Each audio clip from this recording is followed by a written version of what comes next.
মাহফিলে আমরা আসর থেকে নিয়ে এই পর্যন্ত অনেক বক্তাদের আলোচনা শুনেছি।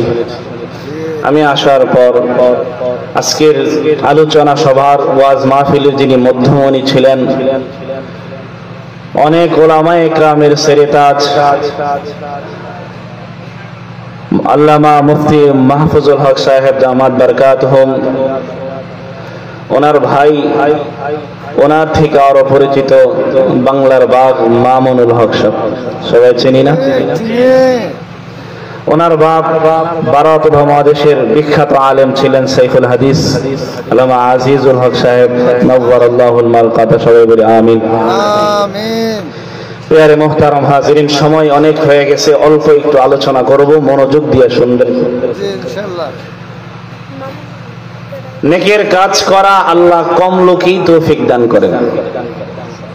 ইসলামের শুরু যুগে নবী মুহাম্মদুর রাসূলুল্লাহ যখন এই পাহাড়ের উপরে দাঁড়ায় ঘোষণা দিয়েছিলেন, আমি যদি আজকে তোমাদেরকে বলি পাহাড়ের পিছন থেকে ভাগ এসে তোমাদেরকে খেয়ে ফেলবে, তোমরা কি বিশ্বাস করবে? সকলে বসে হ্যাঁ, তুমি তো আলামিন, বিশ্বাস করব।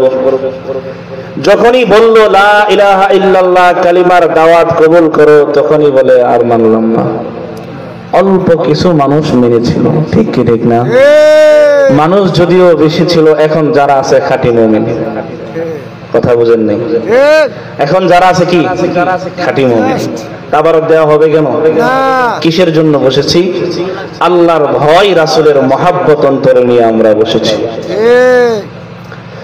তো যেই কথা আমার পূর্বে যে হযরত কথা বলেছেন, চমৎকার আলোচনা করেছেন, আমাদেরকে কিয়ামতের আলামতের কিছু বর্ণনা উনি দিয়েছেন। মিজানের পাল্লা হবে, আমলনামা মাপা হবে। আজকের মাহফিলের মধ্যমণি উনি বলে গেছেন কিয়ামত কখন হবে। আল্লাহ কোরআনে বলেন, ওয়ানুফিখা ফিস সূরি ফাসাইকা মান ফিস সামাওয়াতি ওয়া মান ফিল আরদ ওয়া মান ফিল আরদি ইল্লা মান শাআল্লাহ। কিয়ামত হবে। ইসরাফিল আলাইহিস সালাতু ওয়াস সালাম সিংহাওয়ালা একজন ফেরেশতা আছে না নাই? আছে। ফেরেশতা একবার ফুৎকার দিবে, মানুষগুলা বেহুশ হয়ে সবগুলা তোলার মতন উঠতে থাকবে। 3 ফুৎকারের মাথায় কিয়ামতের মাঠ কায়েম হয়ে যাবে। আমরা সবাই যে যেখানে ছিলাম আবার উঠব। ওঠার পর মিজানের পাল্লা কায়েম হবে। আমলনামা যখন চলে আসবে, আমল নামা যখন চলে আসবে, তখন একদল মানুষ বলবে, ইয়া লাইতানি লাম উতা কিতাবিয়া। আল্লাহ কোরআনে বলেন, ইয়া লাইতানি লাম উতা কিতাবিয়া। কি কিতাব, কি আশ্চর্য কিতাব। ওয়ালাম আদরি মা হিসাবিয়া। আরেক দল লোক বলবে, হ্যাঁ, এইভাবে দেখাবে কিতাবটা, হ্যাঁ উমকরাউ কিতাবিয়া ইন্নী যানানতু আন্নী মুলাকিন হিসাবিয়া। মানে কি? আনন্দে খুশি হয়ে দেখাবে, আমার আমলনামা তোমরা দেখো আজকে কি সুন্দর। ইন্নী যানানতু আন্নী মুলাকিন হিসাবিয়া, আমি যা ধারণা করেছিলাম তার চেয়েও বেশি আমি পেয়েছি। খুশির সুরে দেখাবে, খুশির সুরে। কি সুরে? খুশির সুরে। তুমি রে ভাই, কিয়ামতের মাঠ কায়েম হয়ে যাবে।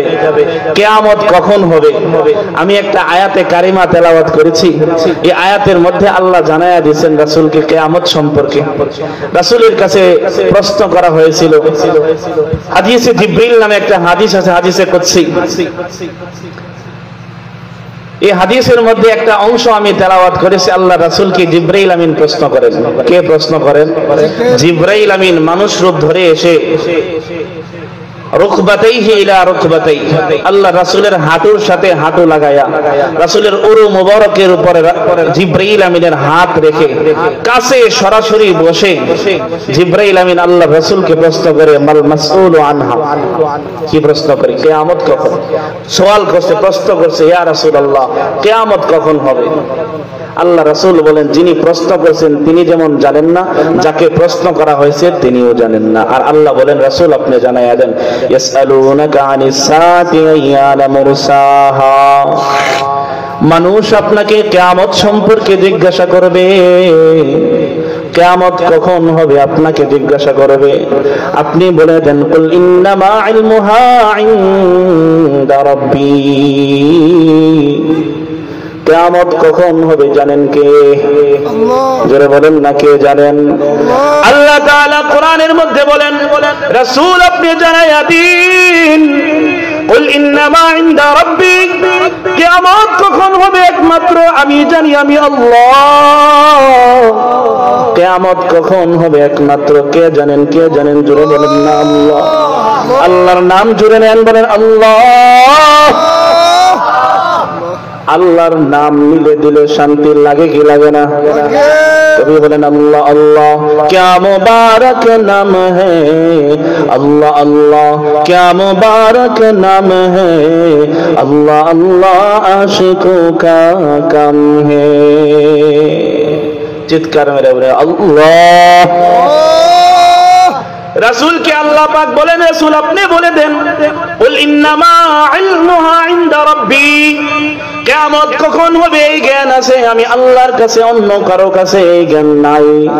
কিন্তু রাসূল আমাদেরকে কিছু ভবিষ্যৎবাণী দিয়ে গেছেন।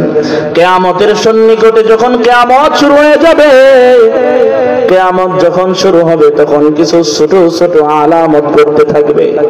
ইমাম তিরমিজি রাহিমাহুল্লাহ আল্লাহ রাসূলের হাদিস নকল করেন, তার কিতাব তিরমিজি শরীফে 13টা আলামত বর্ণনা করেন।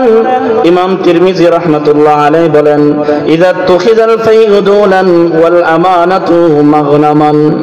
এক নাম্বার, তোমরা যখন দেখবে মানুষগুলা রাষ্ট্রীয় সম্পদ, অন্যের সম্পদ মানুষ যখন গনিমতের মাল মনে করে লুটে ফুটে খাবে, এক ভাইয়ের সম্পদ আরেক ভাই নিয়ে যাবে, কাউকে কোনো জিজ্ঞাসা করবে না, মনে করবে আমার ওই তো সম্পদ, পথে টাকা পয়রা রয়েছে দেখলো না, পকেট থেকে টাকা পড়ছে আরেকজন নেই কি নাই না।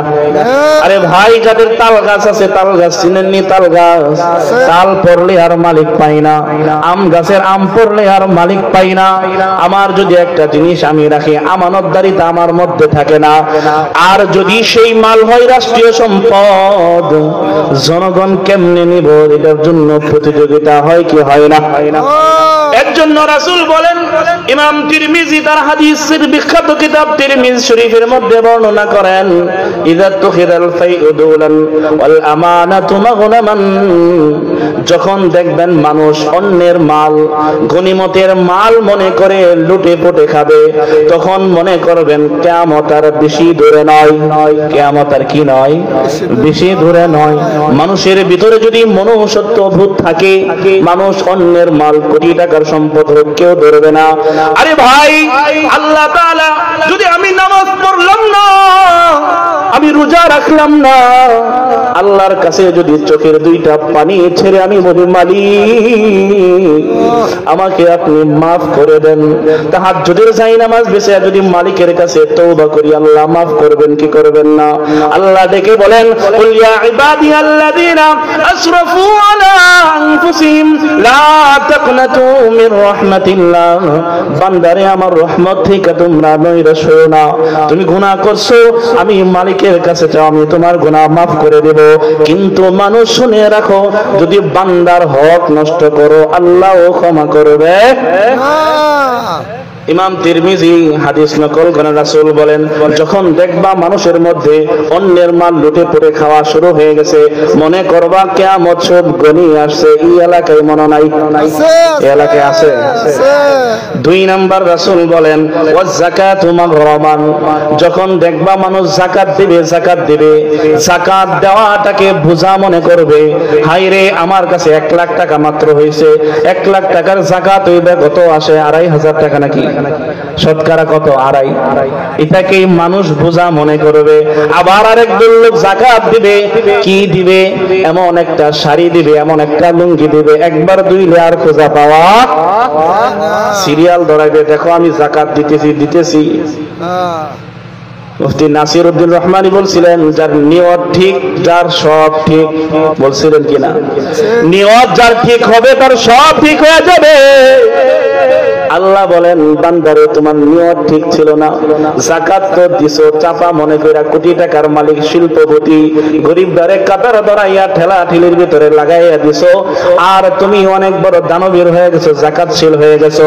যাকাতটাকে মানুষ যখন দেখানোর ভাব ধরবে এবং যাকাতটাকে মানুষ যখন বোঝা মনে করবে, রাসূল বলেন মনে রেখো কিয়ামত আর বেশি দূরে নয়। 3 নম্বরে রাসূল বলেন, ওয়াতুআল্লিমুনি গায়রিদ দ্বীন, মানুষ ইলম অর্জন করবে, জ্ঞান অর্জন করবে, আখিরাতের জন্য না দুনিয়ার জন্য জ্ঞান অর্জন করবে। মানুষ দেখবে আমার সন্তান 2টা সন্তান, আমার সন্তান একটা বানাবো ইঞ্জিনিয়ার, একটা বানাবো ডাক্তার।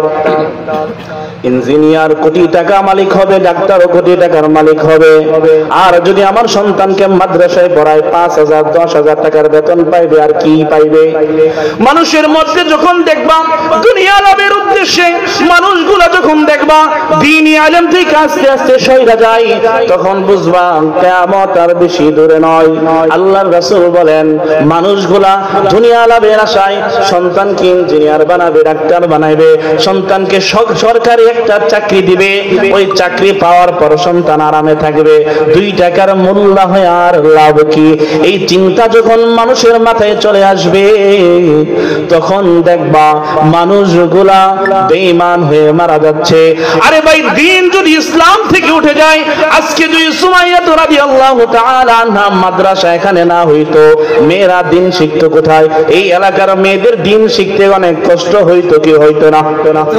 আরে এই জায়গাটা আবাদ হয়েছে সুমাইয়া রাদিয়াল্লাহু তাআলা আনহা মাদ্রাসার উসিলায়। যারা মাথার ভিতরে আল্লাহ সঠিক দিন সঠিক জ্ঞান যাদের দিয়েছে, তারা বলবে দুনিয়াতে আমি আর বাঁচবই কয়দিন? 70 বছর, 60 বছর, কয় বছর? আরে ভাই, 100 বছর তুমি বাঁচবা। মনে রাখো, তোমার মৃত্যুর পর আরেকটা জগৎ আছে না নাই? বলেন না জোরে, আছে না নাই? দুনিয়াতে বাঁচবা 60 বছর আর 70 বছর আর 100 বছর। মনে রাখো, মালিকের দুয়ারে তোমার দাঁড়াইতে হবে। তুমি চিন্তা করলা ইঞ্জিনিয়ার বানাবো, সরকারি চাকরি দেব, মাদ্রাসায় পড়ায় লাভ নাই, মানুষের বাড়িতে বাড়িতে খাইবে আর মানুষ মন্দচারী করবে। কিন্তু এটাও তুমি মনে রাখো, আল্লাহ তাআলা একজন হাফেজে কোরআনের মা বাবার কি সম্মান দিবেন? আল্লাহ রাব্বুল আলামিন একজন হাফেজে কোরআনকে কি পরিমাণ সম্মান দিবেন? একটু যদি চিন্তা করি মুসলমান, একটু যদি লক্ষ্য করি, হাফেজে কোরআনকে আমরা পাগড়ি পরাইতে দেখি অনেক মাহফিলের মধ্যে। আল্লাহ বলেন, দুনিয়ার মানুষ এটা তো পাগড়ি নয়, তুমি দেখতেছো সাদা একটা পাগড়ি পরাইছে। ও দুনিয়ার মানুষ, জানো নি আমি আখিরাতেও এমন একটা মজমা তৈরি করব, আর এই মজমার মেহমান হবেন হাফেজে কোরআনদের মা বাবা, এই মজমার মেহমান হবেন হাফেজে কোরআন, এই মজমার মধ্যমণি হবেন হাফেজে কোরআন। তাদের প্রত্যেকের মাথায় দুনিয়াতে তুমি দেখছো পাগড়ি পরানো হয়েছে, সাদা পাগড়ি কাপড় পরানো হয়েছে। আমি মালিক তাদেরকে এমন পাগড়ি পরাইবো, নূরের মুকুট, নূরের তাজাল্লি তাদের মাথায় আমি দিয়ে দেব। তুমি যে আশাই লক্ষ কোটি টাকার মালিক বানানোর জন্য সন্তানকে তুমি মাদ্রাসায় দাওনি, যে মেয়েকে তুমি মেয়ের কামাই খাওয়ার জন্য মাদ্রাসায় দাওনি, টাকার জন্য সরকারি চাকরির জন্য মাদ্রাসায় দাওনি, দুঃখ লাগে, বড় দুঃখ লাগে তুমি যখন মৃত্যুবরণ করো। ও ভাই, তুমি যখন মৃত্যুবরণ করবা, তখন তোমার সন্তান এই হুজুরের কাছে দৌড়ে যাবে, হুজুর আমার বাবার জানাজাটা আপনি পড়াইয়া দেন। যেই হুজুর বানানোর জন্য তুমি তোমার সন্তানকে দাও নাই, ওই হুজুরের দরবারে যেতে হয় কি হয় না? আরে ভাই, মৃত্যুবরণ করলে বলে হুজুর বাবার জানাজাটা পড়েন। তোমার মতন কপাল পুরা এই দুনিয়াতে আর নাই, তোমার সন্তান তোমার জানাজা পড়াইতে পারলো না। এজন্য মাদ্রাসায় দেওয়া দরকার আছে না নাই? এর জন্য রাসূল বলেন, যখন দেখবাম ওয়া তুআল্লিমু লিগায়রিদ দ্বীন, যখন দেখবা মানুষ দ্বীনি ইলম শিক্ষা থেকে দূরে সরে যাচ্ছে, মানুষ দুনিয়ামুখী হয়ে যাচ্ছে, কিয়ামত আর বেশি দূরে থাকবে না, কিয়ামত সন্নিকটে চলে আসবে। আল্লাহর রাসূল 4 নম্বরে বলেন, ওয়া তা'আর রাজুলু ইমরাআতুহু ওয়া হাক্কা উম্মুহু আদনা সাদিকাহু ওয়া আকাসা আবাহু। আল্লাহর রাসূল বলেন, বান্দারে আল্লাহর রাসূল বলেন, আমার উম্মতেরা শুনে রাখো, তোমরা যখন দেখবা সন্তান মায়ের অবাধ্য হয়, তোমরা যখন দেখবা সন্তান মার কথা না শুনে বিবির কথা শুনে, ইমরাতাহু ওয়া উম্মুহু, যদি বিবির কথাকে বেশি প্রাধান্য দেয়, মার কথাকে প্রাধান্য না দিয়ে, তোমরা তখন দেখবা কিয়ামত আর বেশি দূরে নয়। রাসূল বলেন, তখন দেখবা বাবার কথাকে প্রাধান্য না দিয়ে বন্ধুদের কথা, সহপাঠীদের কথা বেশি প্রাধান্য দিবে, তখন বুঝবা কিয়ামত আর বেশি দূরে নাই। আমার ভাই, একটু দিলের কান লাগায়া শুনি, আল্লাহর রাসূল যে কিয়ামতের ছোট ছোট আলামত গুলা বলেন, আল্লাহর রাসূল যে বলছেন, ওয়া আতা রাজুলু ইমরাতাহু ওয়া হাক্কা উম্মুহু, সন্তান বিবির কথাই উঠবে আর বসবে, মা কথা বললে মার কথাটা তার কাছে ভালো লাগবে না। এটা কার কথা জোরে বলেন? রাসূলের কথা জোরে বলেন না কার কথা? রাসূল বলেন, যখন দেখবা যেই মা তোমাকে 10 মাস 10 দিন গর্ভে ধারণ করেছে, ওই মার কথাকে বাদ দিয়ে 2 কথার সঙ্গী পেয়ে মাকে বলে যাই, এমন সমাজে হয় কি হয় না? 2 কথার সাথী পায়া যে জনম দক্ষিণী মা তোমাকে 10 মাস 10 দিন গর্ভে ধরছে, আরে ভাই, যে মা তোমাকে পেটে নিয়ে খাইতে পারে না, চলতে পারে না, যে মা তোমার কষ্টে রাত্রে ঘুমাইতে পারে না, ঘুমার মধ্যে দাঁড়িয়ে যায়, মার পেটটা যখন খালি হয়ে যায়, মা ঘুম থেকে লাফ দিয়ে উঠে যায়, মা বলে আমার সন্তান খেলতেছে পেটের ভিতরে। আরে ভাই, পেটে 10 মাস 10 দিন যে মা নিয়ে ঘুরে, ওই মাকে যখন তুমি কষ্ট দিবে, রাসূল বলেন কিয়ামত আর বেশি দূরে নাই। আল্লাহর রাসূল বলেন, তুমি কেমনে মারে কষ্ট দাও? রাসূল অন্য হাদিসের মধ্যে বলেন, আল জান্নাতু তাহতা আকদামিল উম্মাহাত। ও মুসলমান ভাই, যদি জান্নাত পাইতে চাও, মা বাবার চরণ তলে তুমি জান্নাত খুঁজে নাও। 2 কথার সাথী পাইয়া তুমি যদি জনম দক্ষিণী মারে ভুইলা যাও, যে মা তোমারে জন্ম দিতে গিয়া মৃত্যুর সাথে কত মার শাহাদাত বরণ করে, কত মা রক্ত ঝরিয়ে তোমাকে দুনিয়াতে আনে, মা দুনিয়াতে আনে তোমাকে রক্ত ঝরিয়ে, ওই মাকে কেমনে কষ্ট দাও? যে মা দুনিয়াতে আনার পরে শেষ না, মা রক্তাক্ত অবস্থায় পাক পবিত্র হয়ে সন্তানের চাঁদ মাখা মুখটা যখন দেখে মার মুখটা হাসিতে ভরে যায়, মা 10 মাস 10 দিন গর্ভে নিয়ে চলার কষ্ট ভুলে যায়, মা সব দুঃখ ক্লেশ ভুলে গিয়ে সন্তানকে কোলে নিয়ে যখন চুমু খায়, মার সব দুঃখ ভুলে যায়। আমার ভাই, এই শীতের রাত্রিতে বাচ্চা প্রস্রাব করে কি করে না?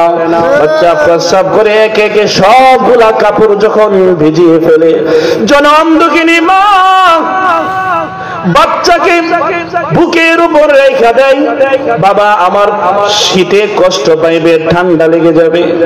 যখন তুমি কথা বলতে পারতা না, মা একটু একটু করে তোমাকে কথা বলতে শিখাইছে, যে মা তোমাকে হাঁটা চলা শিখাইছে, যে মা তোমার 20টা জীবনের ক্যারিয়ার জিন্দেগি গড়ছে, আজকে 2 কথার সাথে পাইয়া তুমি যখন ওই মার কথাকে বাদ দিয়া তুমি যখন তোমার সঙ্গিনীর কথাকে বেশি প্রাধান্য দিবে, তখন তোমার মনে রাখো কিয়ামত আসতে আর বেশি দেরি হবে না। আল্লাহর খলিল ইব্রাহিম আলাইহিস সালাতু ওয়াস সালাম লম্বা ঘটনা। ইসমাইল আলাইহিস সালাতু ওয়াস সালামকে যখন রাখা আছে মক্কার মরুপ্রান্তরে, যখন সন্তান বড় হয়, সন্তানের প্রথম বিবি একটু কর্রা মেজাজে থাকে। ইব্রাহিম খলিল আল্লাহর বন্ধু দেখতে যায় সন্তানকে, দেখতে যায় যে বাড়ির সামনে যায়, যাওয়ার পরে ডাক দিয়া বলে বাড়িতে কেউ আছে কিনা। ইসমাইল আলাইহিস সালাতু ওয়াস সালাম বাড়িতে নাই। তার বিবি বলে কে আপনি? কে বলে? শ্বশুরকে বলে কে আপনি, কিসের জন্য এসেছেন? নাই কোনো ইসমাইল এখানে নাই, কাজ করতে চলে গেছে।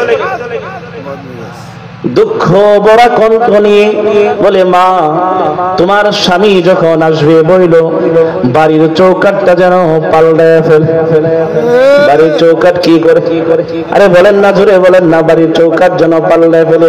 সংক্ষিপ্ত ইঙ্গিত দিতেছি, ইসমাইল আলাইহিস সালাতু ওয়াস সালাম ঘরে এসে বাবার সুঘ্রাণ পায়, নবীর সুঘ্রাণ পায়। আরে ভাই, নবীদের গায়ের মধ্যে সুঘ্রাণ থাকতো মিশকাম্বর। সুঘ্রাণ পেয়ে বলে বাড়িতে কি কোনো মেহমান আসছিল কিনা? বলে হ্যাঁ, একজন বৃদ্ধ বয়স্ক লোক আসছিল। কি বলে গেল? বললো বাড়ির চৌকাট নাকি ভালো না, চৌকাট পাল্টে ফেলতে। বিবি গো, তুমি তো বুঝো না, বাড়ির চৌকাট তো হইলা তুমি। আমার বাবা বইলা গেছে তোমাকে যেন আমি পাল্টে ফেলি। আরে ভাই, নবী পর্যন্ত বাবার কথা প্রাধান্য দিয়ে বেবি পাল্টাই। আমি বেবি পাল্টানোর কথা বলি না, আমি শুধু এতটুকু অনুরোধ করব, যে সংসারে স্ত্রীও কররা থাকে, মাও কররা থাকে, ওই সংসারে কষ্ট কইরা হইল জনম দক্ষিণীর মার কথা প্রাধান্যটা বেশি দিবেন। কেন মার এত দাম কেন? আরে ভাই, আল্লাহ তাআলা অনেক জায়গায় বলেছেন উফিল লাকুমা ওয়ালা তানহারহুমা। মা বাবার মানে উফ শব্দটা যাবে, এটা আল্লাহ বরদাস্ত করবে না। এটা তো বলে নাই বিবির মনে উফ শব্দটা যাবে, আল্লাহ বলতে এই কথা বলছে আল্লাহ 15 নম্বর পারা 3 নম্বর পৃষ্ঠা।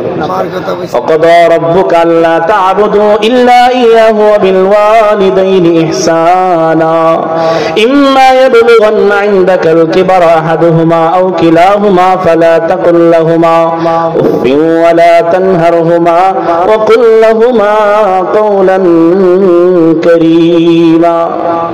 আল্লাহ বলেন আমার ইবাদত করবা, করার পরে মা বাবার সেবা করা। কার সেবা করবে?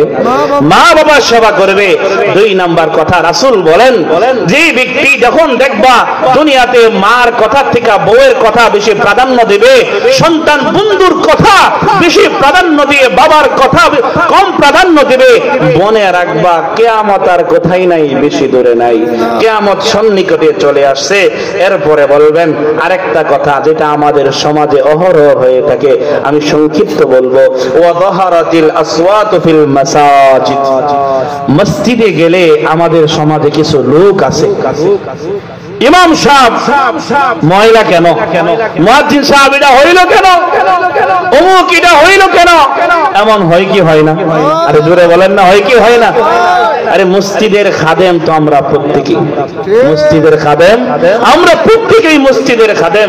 এর জন্যই রাসূল বলেন, যখন দেখবা মানুষগুলা মসজিদের আদব ভুলে গেছে, মসজিদে গিয়া উচ্চ আওয়াজে কথা বলবে, খতিব ইমামের আওয়াজ থেকে মুসল্লির আওয়াজ যখন বেড়ে যাবে, কিয়ামতের বেশি দূরে নাই।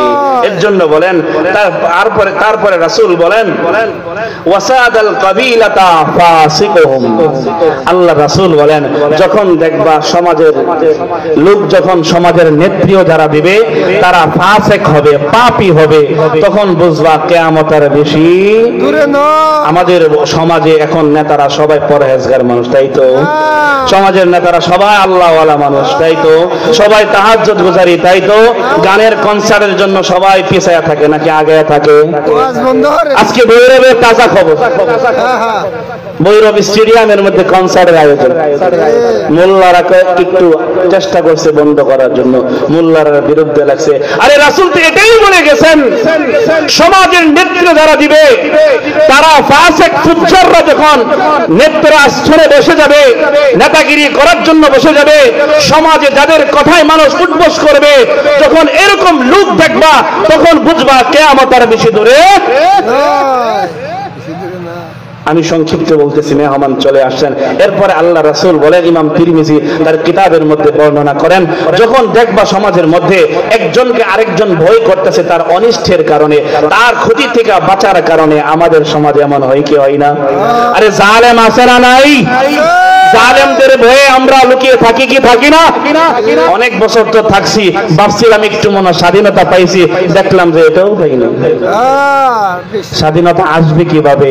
কোরআনে একটা আইন, কোরআনী হুকুমত তো কায়েম নাই। কোরআনে আইন চালু আছে, হাদিসের আইন চালু আছে।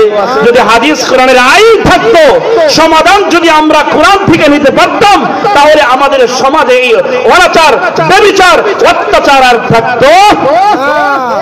এর জন্য সমাধান নিতে হবে কোথায় থেকে? সমাধান কোথায় থেকে নিতে? চিৎকার করে বলি, কোথায় থেকে?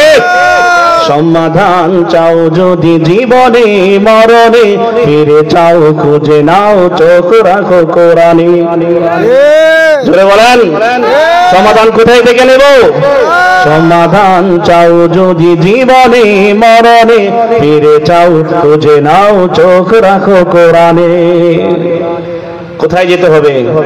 কোরআনে যেতে হবে।